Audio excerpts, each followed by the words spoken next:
बच्चों आज हमारा यूनिट नंबर 2 है। यूनिट नंबर 2 का नाम है फैक्टराइजेशन। तो फैक्टराइजेशन क्या होती है बच्चे, ये आपने 9th क्लास में बहुत अच्छी तरह पढ़ा हुआ है। 6-7 क्लास में भी आप पढ़ते आए हैं फैक्टराइजेशन, तजज़ीह जिसको बोला जाता है। आज हमने एक्सरसाइज 2.1 करनी है। एक्सरसाइज 2.1 करने से पहले हमने 3 डेफिनेशंस पढ़नी है। अब 3 डेफिनेशंस क्या है मेरे पास बच्चों। अब पहली डेफिनेशन है यक दर्जी कसीर रकमी। यक दर्जी कसीर रकमी। अब यक दर्जी कसीर रकमी क्या होती है? ऐसी कसीर रकमी जिसमें दर्जा एक हो। किसका दर्जा एक हो? मुतगय्यर का दर्जा एक हो। जो भी आपके पास कसीर रकमी हो या अलजबरी जुमला हो, उसका जब अगर हम दर्जा चेक करें तो हम दर्जा किसका चेक करते हैं? मुतगय्यर की पावर को देखते हैं, मुतगय्यर की ताकत को देखते हैं। अगर मुतगय्यर की ताकत जो सबसे बड़ी होगी वही हमारा क्या होगा? दर्जा होगा। पहली कसीर रकमी यक दर्जी कसीर रकमी जिसमें मुतगय्यर का दर्जा एक हो, यक दर्जी कसीर रकमी कहलाती है। उसके बाद दूसरी डेफिनेशन है हमारे पास दो दर्जी कसीर रकमी। ऐसी कसीर रकमी जिसमें मुतगय्यर का दर्जा 2 हो। कैसे? मुतगय्यर का दर्जा 2 हो। मैं एग्जांपल लिख देता हूँ आपके पास 5x² प्लस 2x प्लस 7। अब इसमें देखो मुतगय्यर क्या है हमारे पास? x है। अब इसमें मुतगय्यर का दर्जा क्या है? 2 है, तो ये हमारे पास क्या हो जाएगी? 2 दर्जी कसीर रकमी हो जाएगी। इसी तरह हमारे पास तीसरी डेफिनेशन है 3 दर्जी कसीर रकमी। अब 3 दर्जी कसीर रकमी क्या है? जिसमें मुतगय्यर का दर्जा 3 हो, 3 दर्जी कसीर रकमी कहलाती है। अब फॉर एग्जांपल हम देखते हैं 4x की पावर 3 प्लस 2x प्लस 9। अब इसमें मुतगय्यर का सबसे बड़ा दर्जा क्या है? 3 है, तो ये हमारे पास क्या आ जाएगी? 3 दर्जी कसीर रकमी। ये तो हमारे पास 3 डेफिनेशंस थी एक्सरसाइज 2 स्टार्ट करने से पहले। अब एक्सरसाइज 2.1 में बच्चों हमने 4 टाइप्स के क्वेश्चंस को क्या करना है? सॉल्व करना है। जो एक्सरसाइज 2.1 में जो हमारे पास क्वेश्चन दिए हुए हैं 1 से 20 तक आई थिंक, इसमें हमने 4 टाइप्स के क्वेश्चंस को सॉल्व करने हैं। पहले हम 2 टाइप्स के क्वेश्चंस को सॉल्व करते हैं, फिर आगे फर्दर 3 और 4 टाइप्स के क्वेश्चंस को सॉल्व करेंगे। अब फर्स्ट टाइप क्या है बच्चों? आपके सामने लिखी हुई है kx plus ky plus kz। अब इसमें बच्चों जो k है, ये वाला जो k मैं जिसको सर्कल कर रहा हूं, अब ये आपके पास बच्चे एज ए कांस्टेंट रेट हो रहा है। ये एक कांस्टेंट टर्म है, मुस्तकिल रकम है जिसको। अब x, y और z ये आपके पास बच्चे वेरिएबल है जिसको आप मुतगय्यर कहते हैं। अब इस तरह के क्वेश्चंस को आपने किस तरह सॉल्व करने? अब अगर इस तरह का क्वेश्चंस आ जाए तो आपने सबसे पहले देखना है उस रकम में कोई चीज़ कॉमन तो नहीं आ रही। अगर कॉमन आ रही है तो आपने कॉमन ले लेनी है। टाइप 1 की बात बता रहा हूँ बच्चे, किस तरह आपने सॉल्व करना है फिर से बता देता हूँ। जो आपके पास k है ये आपके पास कांस्टेंट टर्म है, x, y और z है ये आपके पास क्या है? मुतगय्यर है। अगर इस तरह के क्वेश्चंस आपके पास आ जाए तो आपने क्या करना है? उनमें सबसे पहले आपने कॉमन देखना है। जो चीज़ कॉमन होगी वो आपने कॉमन ले लेनी है, जो बाकी बच जाएगा वो आपके पास क्या आ जाएगा? आंसर आ जाएगा। अब क्वेश्चन नंबर 1 और 2 ये दोनों क्वेश्चन आपके पास सेम है, तो मैं आपको क्वेश्चन नंबर 2 समझा देता हूँ। अब क्वेश्चन नंबर 2 की स्टेटमेंट आपके सामने लिख दी है। क्या है? ax plus ay minus x² minus xy। अब देखो इसमें 2 से ज़्यादा रकमें हैं। अगर 2 से ज़्यादा रकमें आ जाएं, 3 आ जाएं या 4 आ जाएं, अगर 4 रकमें आ जाएं तो आपने फिर 2-2 टर्म्स का क्या बनाना है? पेयर बनाना है। 2-2 टर्म्स का जोड़ा बनाना है। अब पेयर किस तरह बनाना है वो मैं आपको तरीका बताने जा रहा हूँ। अब देखो ये आपके पास ax है प्लस ay है, ये माइनस x² है माइनस xy। अब हमें कैसे पता चलेगा? पहली टर्म का पेयर तीसरी के साथ बनता है, दूसरी टर्म का पेयर चौथी टर्म के साथ बनते हैं। ये हमें सीखना पड़ेगा। अब वो बात मैं आपको बता रहा हूँ। जैसे मैंने क्वेश्चन नीचे लिख दिया आपके पास ax plus ay minus x² minus xy। अब देखो आपने माइंड में फर्ज करना है भाई मैं पहली टर्म का दूसरी के साथ पेयर बनाऊं या तीसरी के साथ। ये उस टाइम ही आपको फौरन पता चलेगा जब आप क्वेश्चंस की बार बार प्रैक्टिस करेंगे। अब देखो ax प्लस ay, तो मैंने खुद सोचा माइंड में अगर मैं इसमें a कॉमन ले लूँ तो पीछे क्या बच जाएगा? x प्लस y बच जाएगा। ठीक हो गया। अब फिर मैंने दूसरी और तीसरी और चौथी टर्म का पेयर बनाया।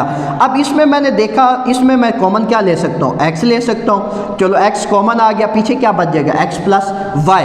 तो अब यहाँ पर भी x प्लस y बचा, यहाँ पर भी x प्लस y। अगर ये जो ब्रैकेट के अंदर जो रकमें हैं अगर ये एक जैसी आ जाए तो इसका मकसद है, मतलब है हमारे जो पेयर बने हुए हैं वो हमारे क्या है, पेयर सही है। अगर ये ब्रैकेट के अंदर जो टर्म्स लिखी हुई हैं अगर ये इक्वल ना आए तो इसका मतलब है हमारे पेयर सही नहीं है। फिर हम दोबारा पेयर को रीअरेंज करेंगे। अब पहली और दूसरी टर्म का मैंने पेयर बनाया। अब पहली टर्म में देखो ax प्लस ay, तो अब मुझे फ़ौरन पता चल गया इसमें a कॉमन आया है, तो मैंने a क्या ले लिया, कॉमन ले लिया, तो क्या पीछे बच गया x प्लस वाई। अब यहाँ पे क्या था, minus x square minus x y, तीसरी और चौथी टर्म का पेयर बनाया। अब इसमें माइनस मैंने x कॉमन लिया। अब माइनस क्यों कॉमन लिया, क्योंकि यहाँ पे मुझे प्लस चाहिए। जब मैं माइनस कॉमन लूँगा तो ये माइनस इस माइनस को प्लस बनाएगा, तो इसलिए x कॉमन लिया, एक पावर ये था x square minus x y, तो मैंने माइनस एक्स कॉमन लिया। तो जब x कॉमन लिया तो पीछे एक पावर बच जाएगी ना, x माइनस वाई बच जाएगा, तो minus x into x plus y. अब जो आपके पास क्वेश्चन नंबर 1 है, जो क्वेश्चन नंबर 1 की स्टेटमेंट दी हुई है वो आपके पास बच्चे इस कंडीशन में दी हुई है, क्वेश्चन नंबर 1 की स्टेटमेंट। अब इसको अब आपने कैसे लिखना है, देखो ये x प्लस वाई है, ये x प्लस वाई, इन दोनों टर्म्स को आपने एक दफ़ा लिख लेना है, क्योंकि ये दोनों टर्म सेम है, इसको एक दफ़ा लिख लेना है। जो बाकी टर्म बच जाए उनको आपने क्या करना है, एक ब्रैकेट में लिख देना है। इसी तरह बच्चे आपका क्वेश्चन नंबर 1 क्या हो गया, कंप्लीट हो गया, और टाइप नंबर 1 भी क्या हो गई, कंप्लीट हो गई। अब बच्चों हमने टाइप नंबर 2 की बात करनी है। अब टाइप नंबर 2 को किस तरह सॉल्व करना है, टाइप नंबर 2 में आपके पास 4 टर्म्स होंगी। अब 4 टर्म्स वाले क्वेश्चंस को हमने किस तरह सॉल्व करना है। अब ये जो क्वेश्चन थे इसमें 2 टर्म भी आ सकती है, टाइप नंबर 1 में 3 भी आ सकती है, 4 भी आ सकती है, लेकिन टाइप नंबर 2 में 4 टर्म्स होंगी, ना 3 होंगी ना 2 होंगी, 4 टर्म्स होंगी। अब टाइप नंबर 2 को आपने किस तरह सॉल्व करना है, इसमें बच्चे जो आपके पास ए है, ये वाला ए, और इसमें जो बी है, ये बी और ये बी, ये बच्चे आपके पास कांस्टेंट टर्म है। ए और बी ये दो आपके पास कांस्टेंट टर्म है। यहाँ पे कोई रियल नंबर आ सकते हैं, +5 भी आ सकते हैं, -7 भी आ सकते हैं। अब एक्स वाई ये आपके पास बच्चे क्या है, मुतगय्यर है, वेरिएबल है। अब इस तरह के क्वेश्चंस को आपने किस तरह सॉल्व करना है। अब इस तरह के क्वेश्चंस को आपने सॉल्व करने के लिए सबसे पहले आपने इनके पेयर बनाने हैं। अब पेयर किस तरह बनाने हैं, जैसे मैंने क्वेश्चन नंबर 1 में आपको बताया है किस तरह पेयर बनाने हैं। मैं उम्मीद करता हूँ आपको समझ लग गई होगी पेयर्स की। अब देखो क्वेश्चन क्या है आपके पास, 3ax + 6ay -8by -4bx है आपके पास बच्चों। अब आपने पहली टर्म और दूसरी टर्म इसके पेयर्स आपने देखने, पहली टर्म्स और दूसरी टर्म्स के पेयर आपने देखने, क्या इनमें से कोई चीज़ कॉमन ले सकता हूँ मैं। अगर कोई चीज़ कॉमन आ रही है पहली और दूसरी टर्म में तो आपने कॉमन ले लेनी है। ये माइंड में आपने बनाने हैं, सॉल्व नहीं करना, रफ में आप कर सकते हैं, नीट पे आपने नहीं करना। फिर आपने तीसरी और चौथी का देखना है क्या इसमें से कोई चीज़ कॉमन आ रही है। अगर आ रही है तो क्या यहाँ पे x + 2y है, क्या यहाँ पर भी वही चीज़ आ रही है। अगर दोनों सेम हो तो इसका मतलब है आपके पेयर सही हैं। अगर पेयर आपके ये वाली चीज़ें सही ना हो तो आपके पेयर गलत है, आप पेयर को दोबारा रीअरेंज करेंगे। अब यहाँ पे क्या है, 3ax + 6ay, तो मुझे फ़ौरन पता चला यहाँ पे भी 3 है, यहाँ पे भी 6। अब 3 कॉमन आ रहा है, क्यों, क्योंकि 3 को भी डिवाइड कर रहा है, 6 को भी डिवाइड कर रहा है, तो 3 मैंने कॉमन ले लिया। पीछे क्या है आपके पास a और यहाँ पर भी a, तो अब a यहाँ पर भी मौजूद है, यहाँ पर भी मौजूद है, तो मैंने 3a कॉमन ले लिया। जब 3a कॉमन लिया तो पीछे क्या बच जाएगा आपके पास, x बच जाएगा। अब प्लस का साइन लगा दिया। अब 3 जब 6 को डिवाइड करेगा तो क्या आ जाएगा बच्चे, 2 आ जाएगा। अब यहाँ पे क्या था, a था, a मैंने बाहर ले लिया, पीछे क्या बच जाएगा, y, तो x + 2y आपके पास आया। अब फिर मैंने तीसरी और चौथी टर्म का पेयर बनाया मैंने। अब तीसरी और चौथी टर्म का पेयर क्या है बच्चे आपके पास, -4b मैंने कॉमन लिया। अब कैसे पता चला मुझे यहाँ पे मैंने -4b कॉमन लेना है। अब क्योंकि जो 4 है ये 8 को भी डिवाइड कर रहा है और 4 को भी डिवाइड कर रहा है, इसलिए 4 कॉमन ले लिया। अब यहाँ पर भी b था, यहाँ पर भी b था, तो मैंने क्या कर लिया, b कॉमन ले लिया। अब -4b मैंने कॉमन लिया। अब 4 जब 8 को डिवाइड करेगा 2 आ जाएगा, और पीछे क्या बचेगा y। अब ये वाला माइनस इस माइनस को क्या कर देगा, प्लस में चेंज कर देगा। अब 4 को डिवाइड किया, 1 आया, 1 हम लिखते नहीं है। अब b था, b हमने बाहर ले लिया, b भी खत्म हो गया, पीछे क्या बच जाएगा, x बच जाएगा।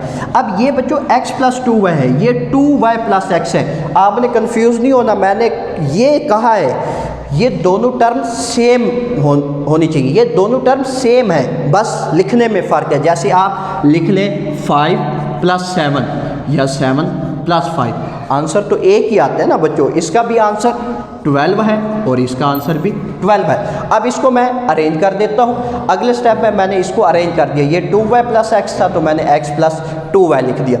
देखो ये भी x + 2y है, ये भी x + 2y, ये दोनों सेम है। इसको मैंने एक दफ़ा लिख दिया, जो बाकी टर्म बच गई थी उनको मैंने एक ब्रैकेट में लिख दिया। इसी तरह बच्चे आपका क्वेश्चन नंबर 2 क्या हुआ, कंप्लीट हुआ और टाइप नंबर 2 भी आपकी कंप्लीट हो गई।